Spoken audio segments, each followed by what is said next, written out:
إن هذه أمتكم أمة واحدة وأنا ربكم فاعبدون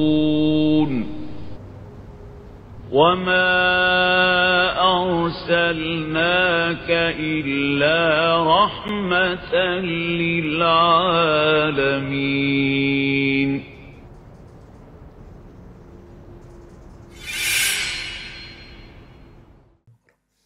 على هذه النية كلها صالحة وإلى حضرة النبي الفاتحة. أعوذ بالله من الشيطان الرجيم. بسم الله الرحمن الرحيم.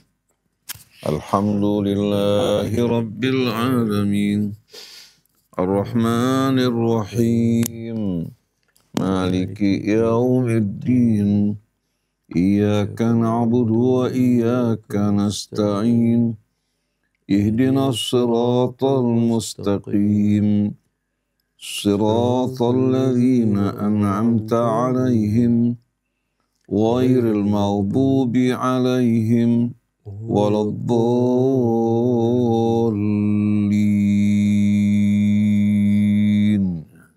Insyaallah pada hari ini kita akan baca tafsir Al-Dhilal ya. Kita mulai dari nanti insyaallah yang tertinggal kita akan baca kembali.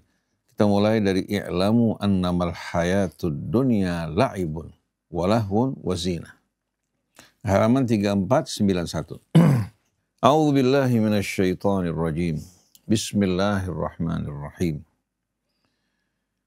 Alhamdulillah lakal hamdu ya rabbana kama yanbaghi li jalali wajhikal karim wa li 'azimi sultanik.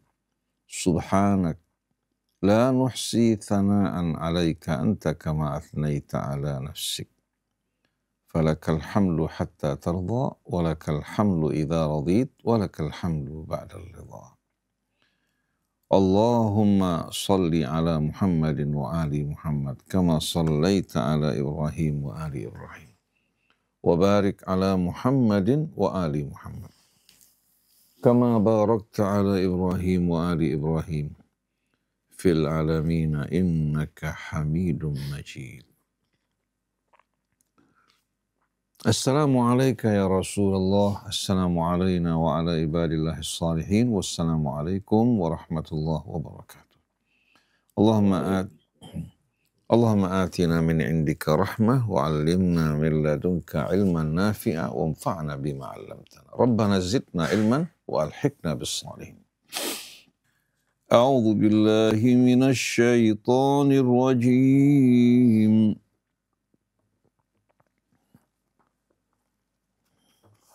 I'lamu annamal hayatud dunya la'ibun wa lahun wa zinatun wa tafakhurun bainakum wa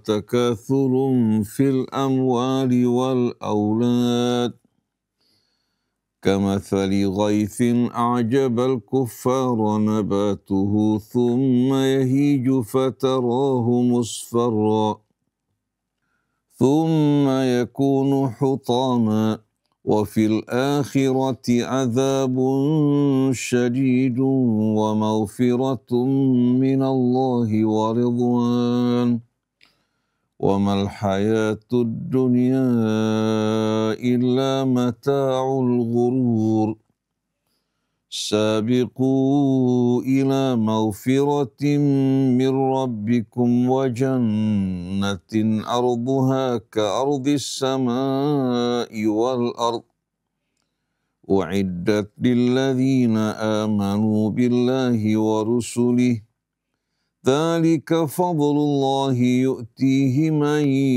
يشاء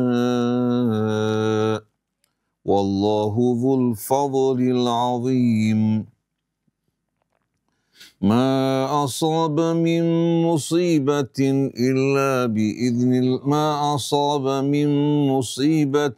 في الأرض ولا في أنفسكم إلا في كتاب من قبل أن نبرأها إن ذلك على الله يسير لكي لا تأسوا على ما فاتكم ولا تفرحوا بما آتاكم والله لا يحب كل مختال فخور الذين يبخلون ويأمرون الناس بالبخل ومن يتول فإن الله هو الغني الحميد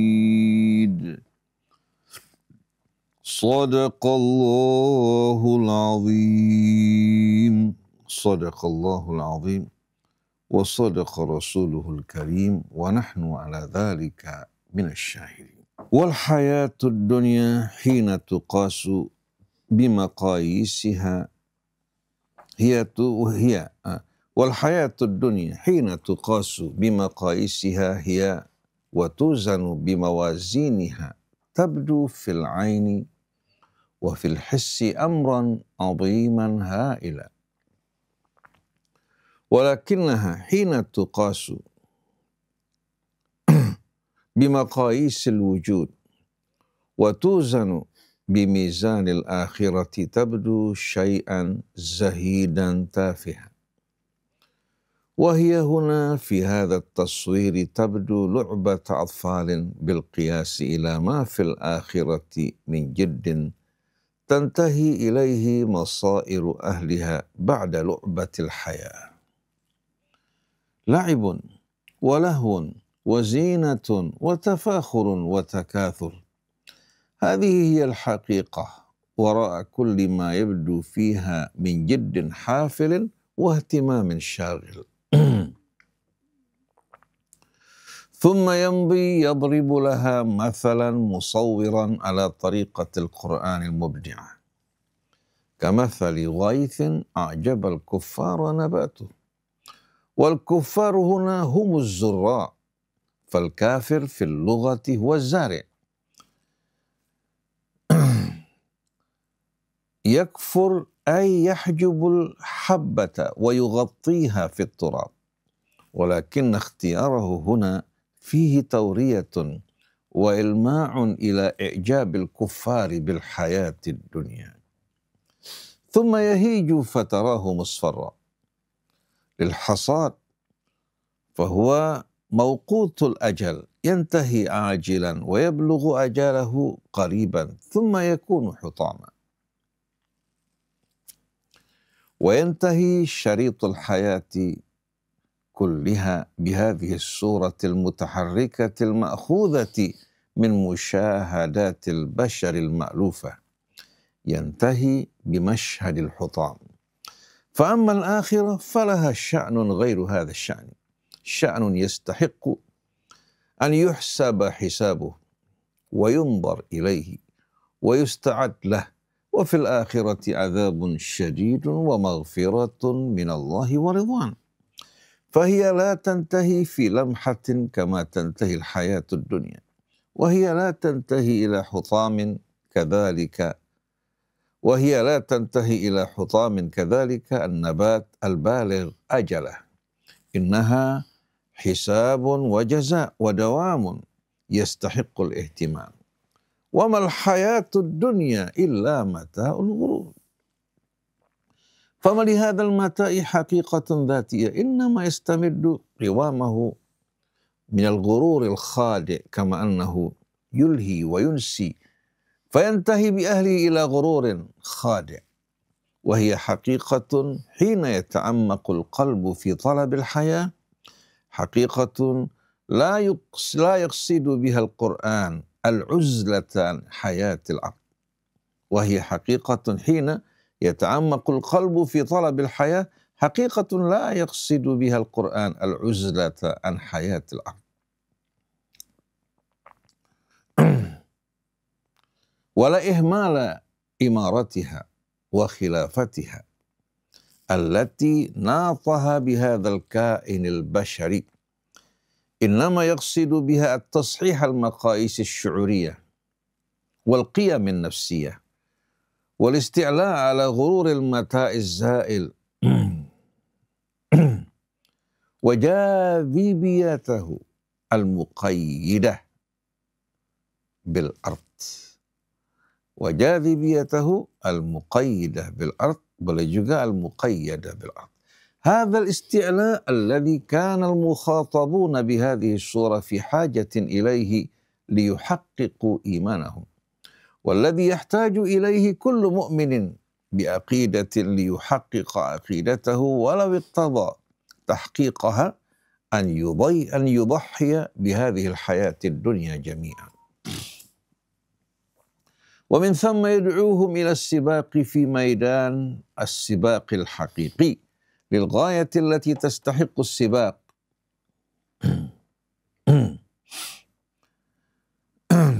الغاية التي تنتهي إليها مصائرهم والتي تلازمهم بعد ذلك في عالم البقاء. سابقوا إلى مغفرة من ربكم وجنة أرضها كعرض السماء والأرض وعدت للذين آمنوا بالله ورسله ذلك فضل الله يؤتيه من يشاء والله ذو الفضل العظيم. فليس السباق إلى إحراز اللهو واللعب والتفاخر والتكاثر بسباق يليق بمن شبوا عن الطوق. فليس السباق إلى إحراز اللهو واللعب والتفاخر والتكاثر بسباق يليق بمن شبوا عن الطوق وتركوا عالم اللهو واللعب للأطفال والصغار. إنما السباق إلى ذلك الأفق وإلى ذلك الهدف وإلى ذلك الملك العريض جنة أرضها كأرض السماء والأرض. وربما كان بعضهم في الزمن الخالي قبل أن تكشف بعض الحقائق عن سعة هذا العالم يميل إلى حمل مثل هذه الآية على المجاز، وكذلك حمل بعض الأحاديث النبوية، كذلك الحديث الذي أسلفنا عن أصحاب الغرف التي يتراءاها سكان الجنة كما يتراءون الكوكب الدري الغابر في الأفق من المشرق أو المغرب. فأما اليوم ومراصد البشر الصغيرة تكشف عن الأبعاد الكونية الهائلة التي ليس لها حدود، فإن الحديث عن أرض الجنة والحديث عن تراءي الغرف من بعيد يقع قطعا موقع الحقيقة القريبة البسيطة المشهودة، ولا يحتاج إلى حمله المجاز ولا يحتاج إلى حمله المجاز إطلاقا. فإن ما بين الأرض والشمس مثلا لا يبلغ أن يكون شيئا في أبعاد الكون يقاس، وذلك الملك العريض في الجنة يبلغه كل من أراد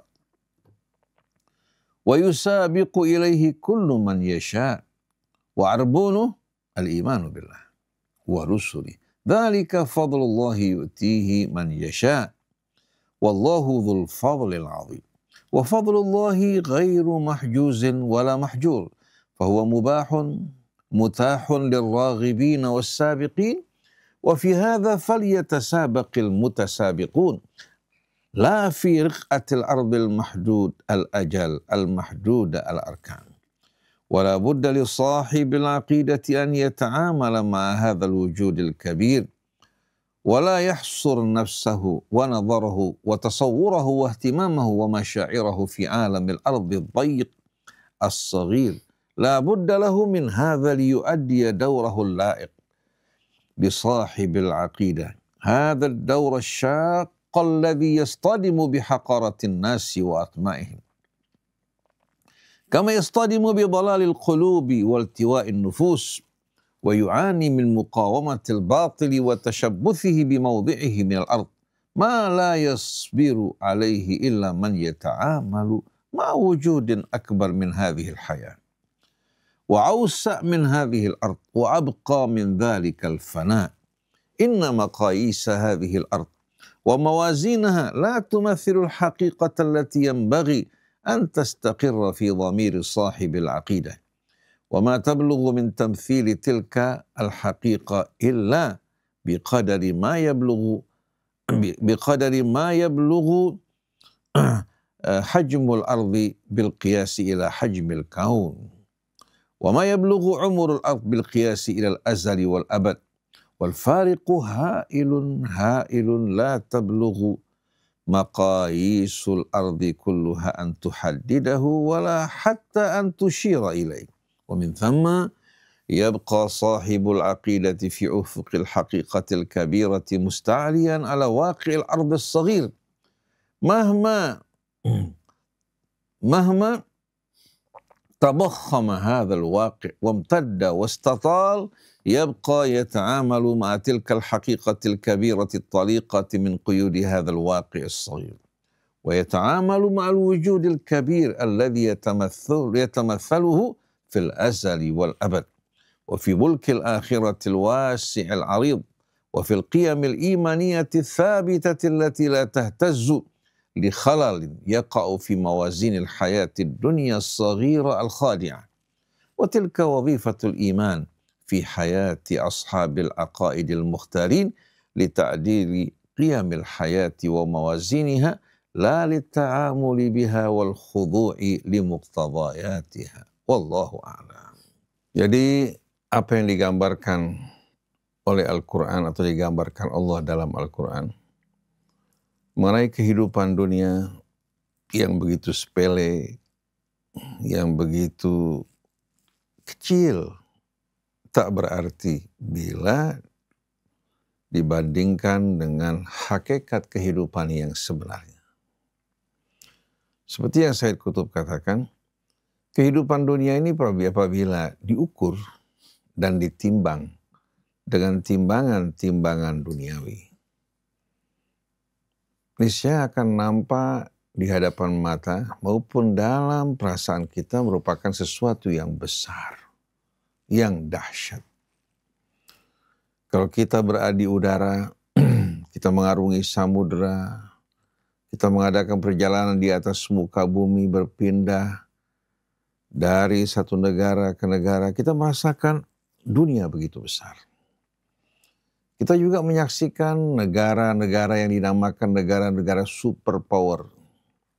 Dengan kemajuan teknologi mereka, dengan persenjataan mereka, kita saksikan orang-orang memandang mereka sebagai kekuasaan adidaya yang tak terlawan.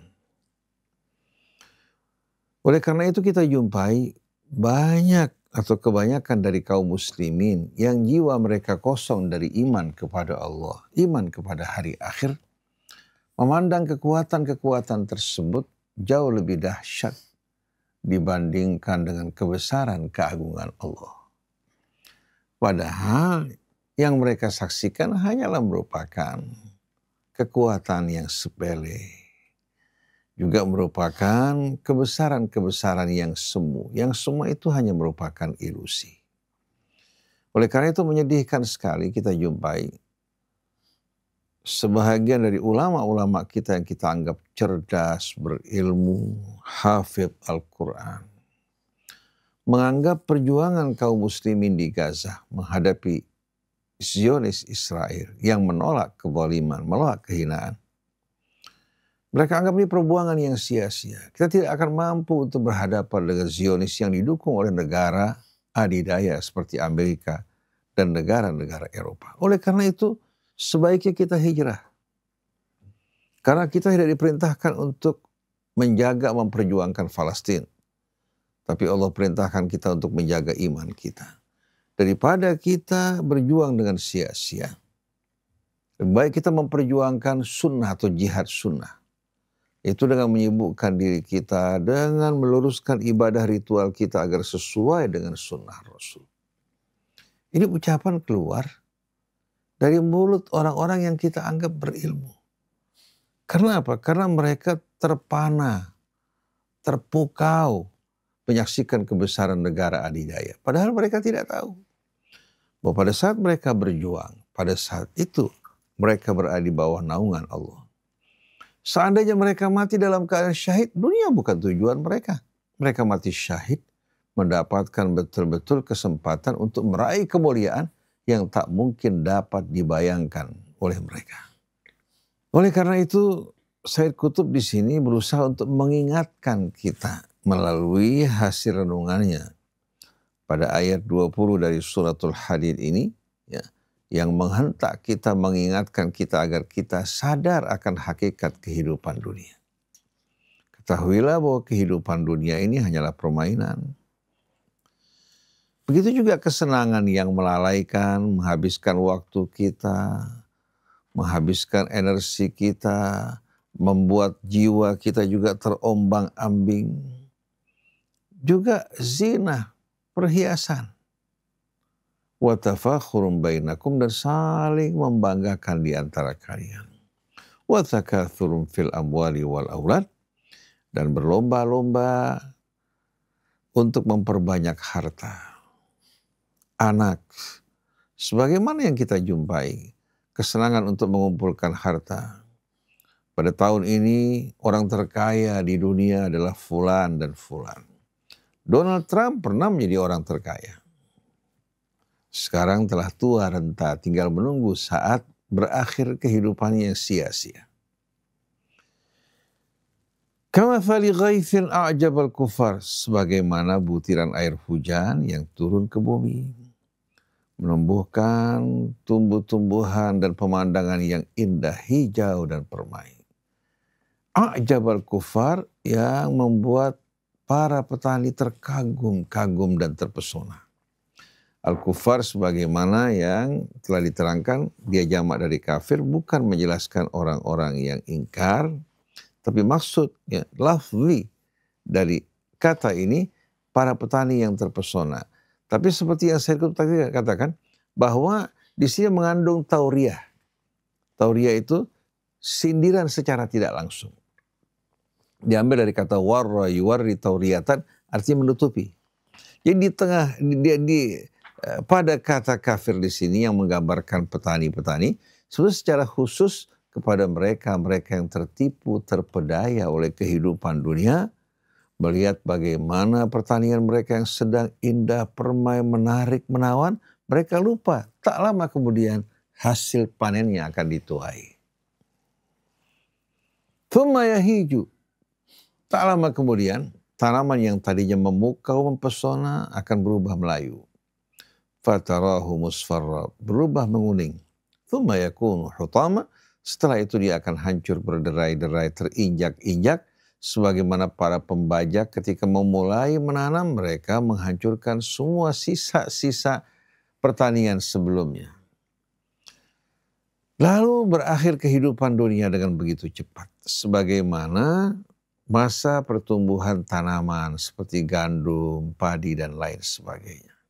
Wa fil akhirati adzabun syadid, di hari akhirat bagi mereka yang hanyut bersama kehidupan dunia, lupa kepada Allah, mereka akan menerima azab yang maha pedih.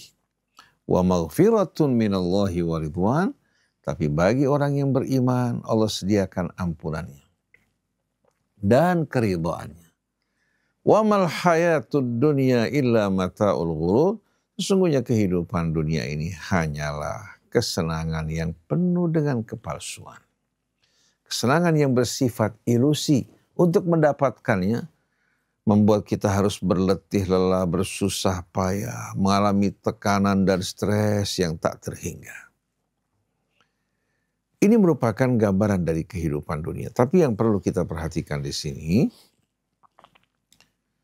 bahwa ketika Allah menjelaskan hal ini, bukan maksud Allah agar kita meninggalkan kehidupan dunia, bersembunyi di rumah-rumah ibadah, mensucikan diri kita, tidak berusaha, tidak bekerja, melupakan kewajiban kita sebagai khalifah untuk mengelola kehidupan ini sesuai dengan petunjuk Allah.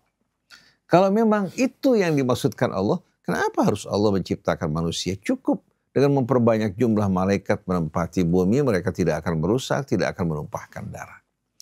Tapi justru ujian yang terpenting bagi kita mengelola kehidupan dunia ini, ya, membangunnya, menatanya sesuai dengan tatanan yang Allah Subhanahu wa Ta'ala telah turunkan kepada kita. Ini ujiannya. Diberikan kehendak, diberikan pilihan, kebebasan, tapi ingat, kamu diciptakan tujuan kamu untuk mengabdi kepada Allah. Menjadikan Allah dalam hidup ini sebagai otoritas atau pemilik otoritas tertinggi. Yang kamu harus utamakan melebihi mereka-mereka yang dianggap sebagai orang-orang yang memiliki otoritas. Dalam pemerintahan Allah di seluruh kerajaan langit dan bumi harus diutamakan. Perintah Allah, larangan Allah, wasiat Allah harus ditempatkan pada urutan pertama. Jadi kalau seandainya ada wasiat manusia, ada juga katakan perintah manusia, larangan manusia bertentangan dengan wasiat Allah, perintah dan larangannya, maka kita sebagai hamba, apapun konsekuensinya, kita harus mengutamakan apa yang datang dari Allah. Tidak dibenarkan manusia mengubah apa yang datang dari Allah Subhanahu wa Ta'ala. Kecuali pada saat darurat, di luar pilihannya, maka dia pada saat itu kehilangan pilihan.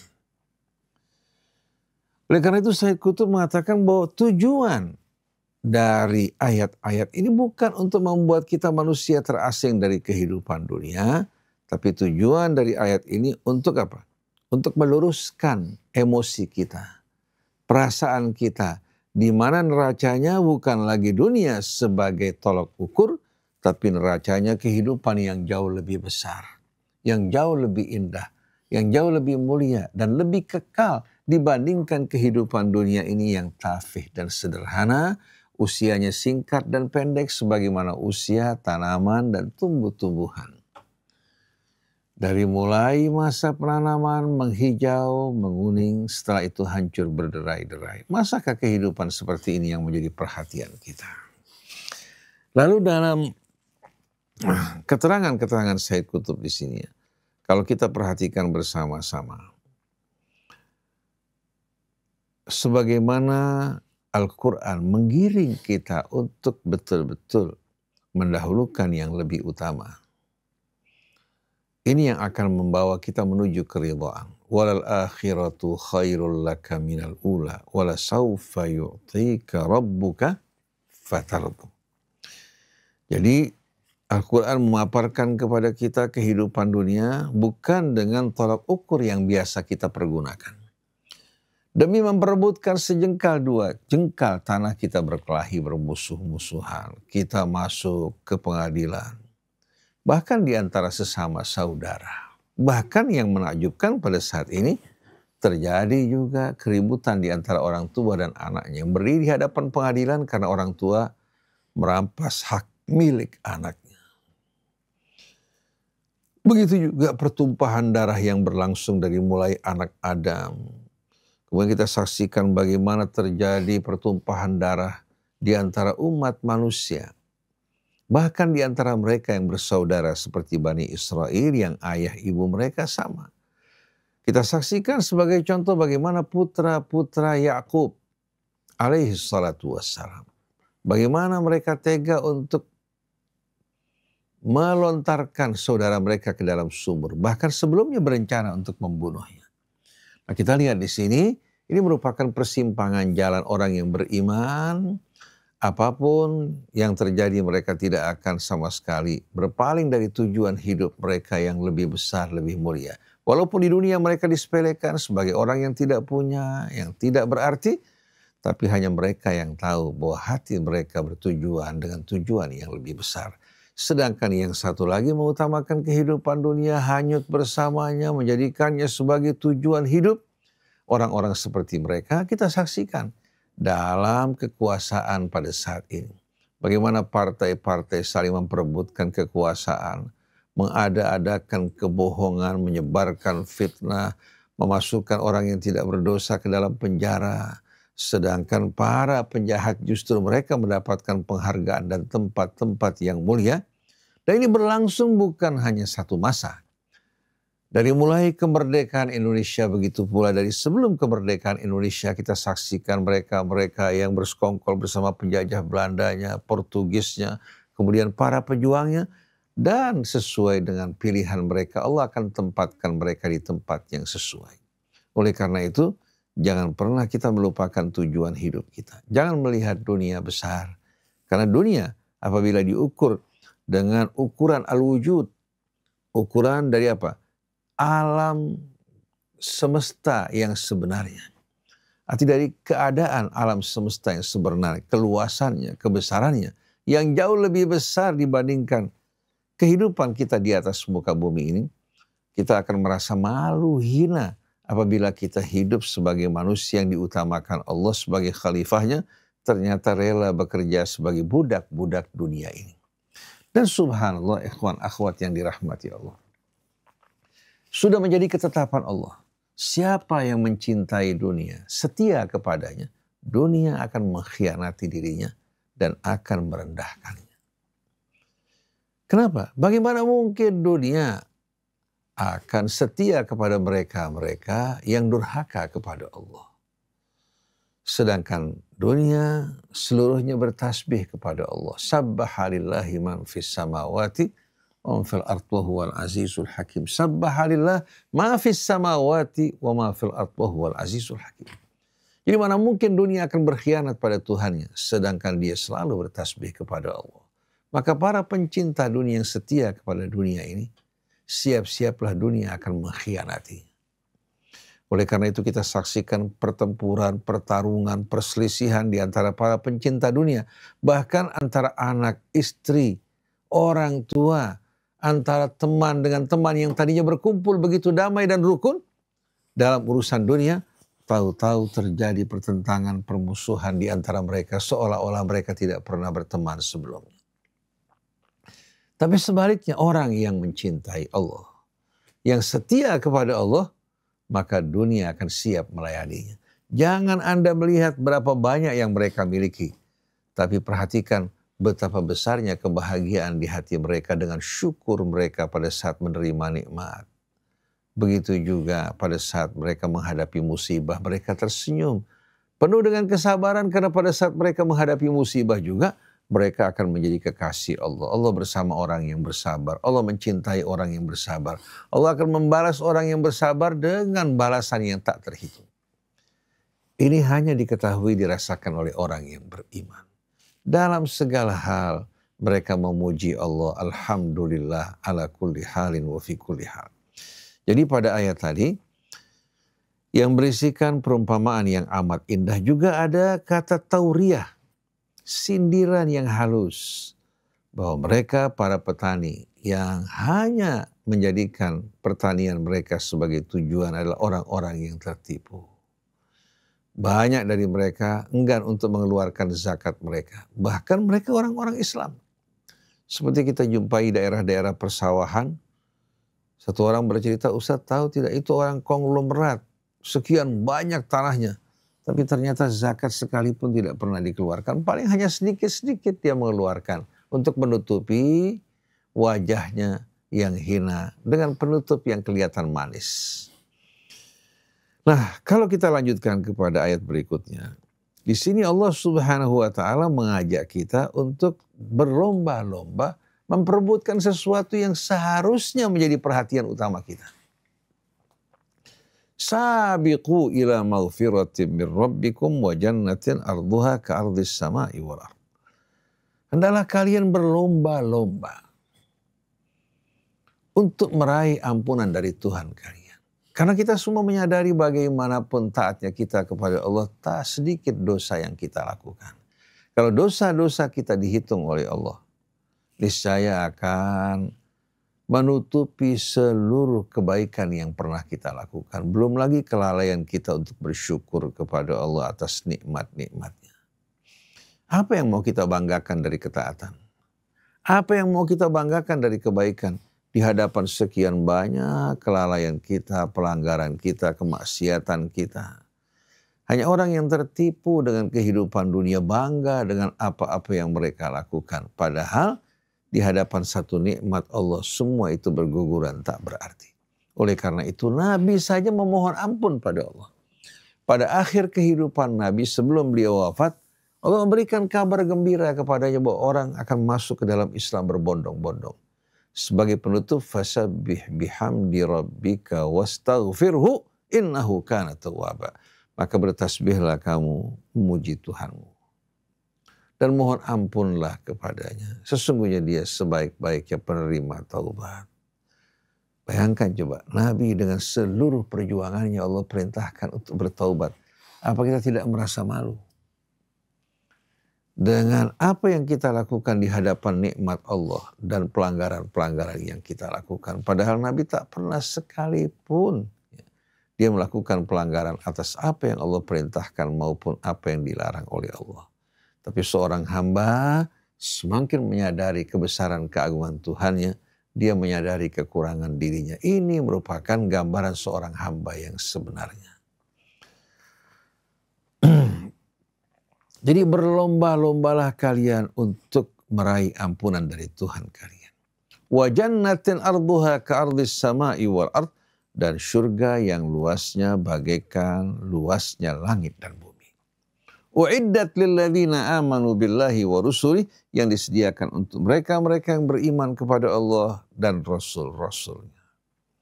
Dzalika fadlullahi yu'tihi man yasha. Itulah karunia Allah yang Allah berikan kepada siapa yang dikehendaki. Wallahu dzul fadlil azim. Sesungguhnya Allah, dialah satu-satunya pemilik karunia yang terbesar. Di sini kata yu'tihi man yasha. Kita harus tahu bahwa Allah Subhanahu wa taala dengan karunia-Nya tak akan dapat dibeli walaupun dengan seluruh ketaatan dalam hidup kita. Tapi ketaatan, kecintaan kita kepada Allah menjadi arbun. Tadi katakan arbun, diterjemahkan dalam terjemahan tadi kendaraan. Sebetulnya kata arbun ini bahasa Mesir. Artinya uang muka. Jadi kalau orang membeli rumah, bayar uang muka itu arbun. Jadi arbunnya di sini iman kepada Allah dan Rasulnya. Melalui iman kepada Allah dan Rasulnya mengerjakan amal soleh. Kemudian datang rahmat dan karunia Allah serta ampunannya yang membuat kita layak masuk ke dalam surga. Tapi kalau kita mau melihat amal kita, mau melihat juga kelalaian kita dengan betul-betul serius, maka kita akan merasa malu untuk mengangkat kepala kita di hadapan Allah. Oleh karena itu ruku dan sujud kita sebagai pelambang pengakuan kita dan ketundukan kita kepada Allah Subhanahu wa taala. Kata sabaqa yusabiqu berarti ada musabaqah. Ada musabaqah juga ada waktu, ada batasan waktu. Nah kita semua tahu bahwa hidup kita di dunia ini singkat dan cepat.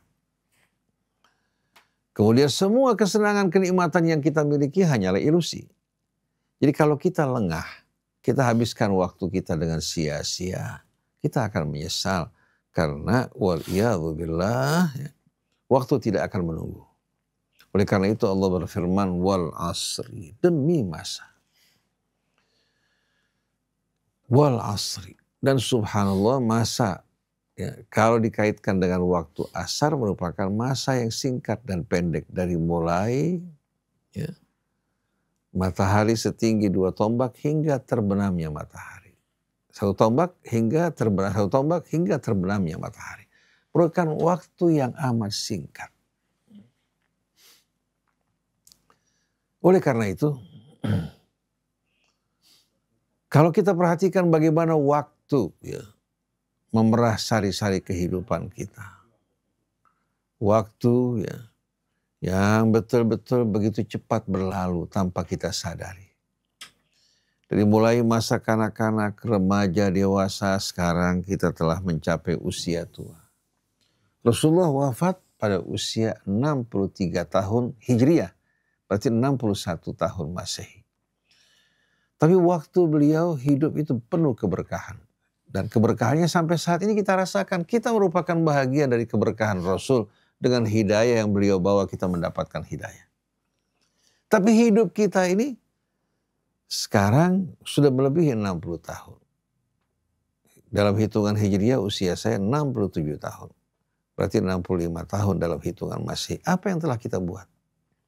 Kelalaian, kemaksiatan, kemudian juga habis waktu kita dalam urusan dunia itu yang lebih banyak dibandingkan dengan mereka-mereka yang berjuang bersama Nabi kita. Lalu arbon apa, uang muka apa yang kita akan miliki untuk dapat membeli kemuliaan syurga tersebut kalau bukan karena ampunan Allah. Kalau bukan karena kemurahannya. Jadi ikhwan akhwat yang dirahmati Allah subhanahu wa ta'ala, kata sabiqu, begitu juga wasari'u, menunjukkan bahwa kita ini berpacu dengan waktu. Berpacu dengan waktu. Kalau kita sia-siakan, kita akan merugi. Maka berlomba-lombalah kalian untuk meraih ampunan dari Tuhan kalian. Banyak beristighfar kepada Allah. Mohon juga rahmat kemurahannya. Kita bertaubat kembali padanya. Dan ini bisa dilakukan setiap waktu. Dan Nabi selalu memperbanyak istighfar dan taubat. Sampai digambarkan, inilah astaghfirullah fil yaumi wa atubu ilahi akthar min 70 marrah. Aku beristighfar kepada Allah dalam setiap hari dan bertaubat padanya lebih dari 70 kali. 70 kali di sini menunjukkan angka yang banyak. Maksudnya beliau banyak beristighfar dan bertaubat kepada Allah. Siapa Rasul? Manusia yang betul-betul dijaga kesuciannya oleh Allah. Berbandingkan dengan kita yang penuh dengan dosa yang melumuri diri kita. Kemudian berbicara mengenai luasnya langit dan bumi sebagaimana Sayyid Qutb tadi katakan. Kalau dulu pada saat ahli tafsir berbicara mengenai luasnya langit dan bumi, mereka mengatakan ini bahasa metafora. Artinya kiasan, bukan hakiki. Tapi sekarang setelah manusia mulai dengan peralatan-peralatan yang mereka anggap canggih, dapat mengetahui luasnya alam semesta yang terbentang dengan luas, dan sampai saat ini mereka belum tahu batasannya. Kalau seandainya jumlah galaksi saja bertriliun-triliun. Satu galaksinya ada yang terdiri dari 1 triliun bintang. 1 triliun bintang. Galaksi kita Bima Sakti penuh dengan bintang yang tak terhitung.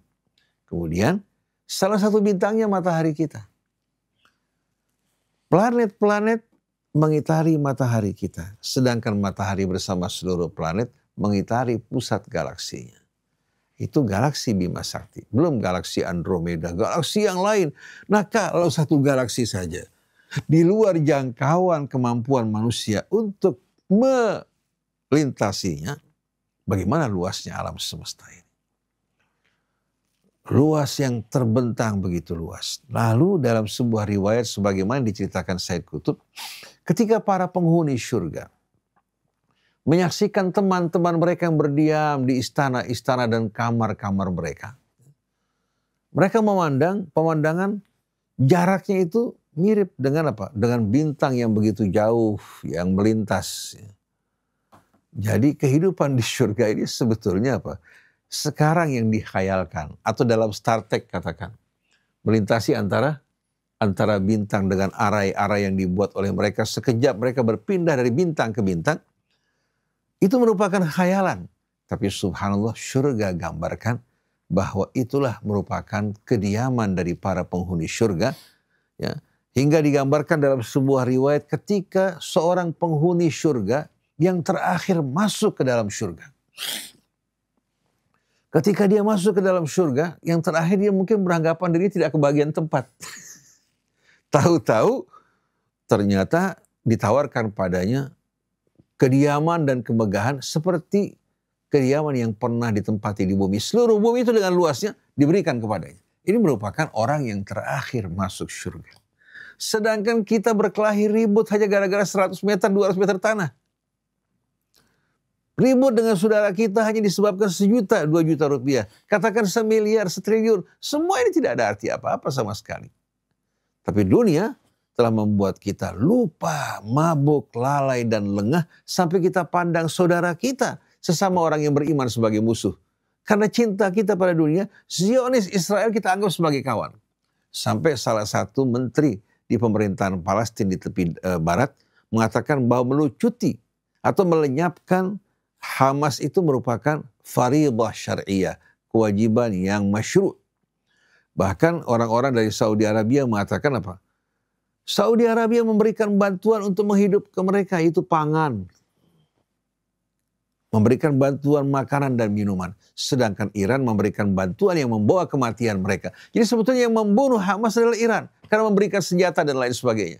Mereka lupa kehormatan manusia itu lebih berharga daripada kehidupan ini. Itu merupakan penjelasan dari jihad. Bukan kita menerima kehinaan.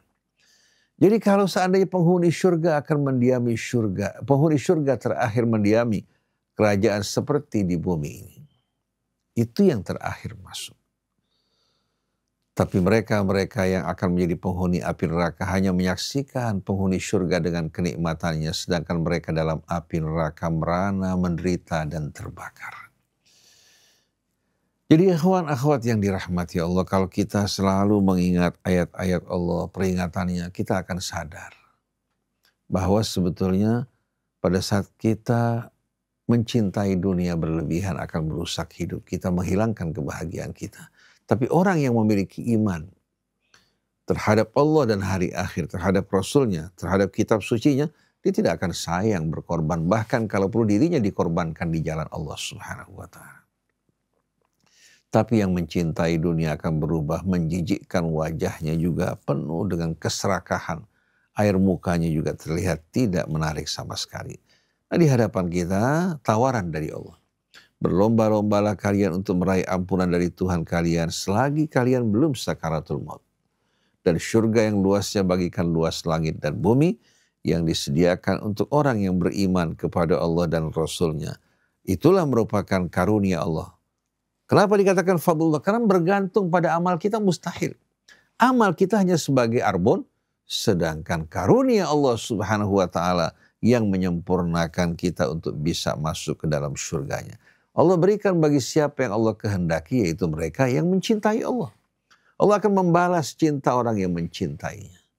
Dan orang tidak perlu jauh-jauh mencari Allah. Allah terdapat di hati para pencinta dan pengingatnya. Jadi Allah tidak pernah jauh dari kita. Wa huwa ma'akum aina ma kuntum. Dia selalu siap untuk memberikan pertolongan kepada kita. Tapi yang dekat kita abaikan, sedangkan yang jauh kita perhatikan. Yang maha kaya kita lupakan, kita datang kepada makhluk-makhluk yang miskin mengharapkan pemberian mereka. Subhanakallahumma wa bihamdik asyhadu an la ilaha illa anta astaghfiruka wa atubu ilaik wal afu minkum. Wassalamualaikum warahmatullahi wabarakatuh. Fadhil Hamzah. Bismillahirrahmanirrahim. Alhamdulillahirabbil alamin. Allahumma shalli ala sayyidina Muhammadin wa ala ali sayyidina Muhammad. Rabbana anfa'na bima 'allamtana, rabbi 'allimna alladhi yanfa'una, rabbi faqihna wa faqih lana wa qarabatin lana fi dinina ma ahli al-kutri untha wa dhakar. Rabbi wafiqna wa wafiqhum lima tartadi qawlan wa fi'lan karama. وارزق الكل حلالا دائما واخر اتقياء ونهضى بالخير ونكفى كل شر. ربنا اصلح لنا كل الشؤون واقر بالرضا منك العيون واقضي عنا ربنا كل الديون قبل ان تاتينا رسل المنون واغفر استر انت اكرم من ستر وصلاه الله تغشى المصطفى من الى الحق دعانا والوفاء بكتاب فيه للناس الشفاء وعلى الآل الكرام الشرفاء وعلى صاحب المصابيح الغرر. اللهم اهدنا بهداك واجعلنا ممن يسارع في رضاك ولا تولنا وليا سواك ولا تجعلنا ممن خالف أمرك وعصاك. وحسبنا الله ونعم الوكيل ولا حول ولا قوة إلا بالله العلي العظيم. وصلى الله على سيدنا محمد وعلى آله وصحبه. الحمد لله رب العالمين. تقبل الله منكم جميعا إن شاء الله.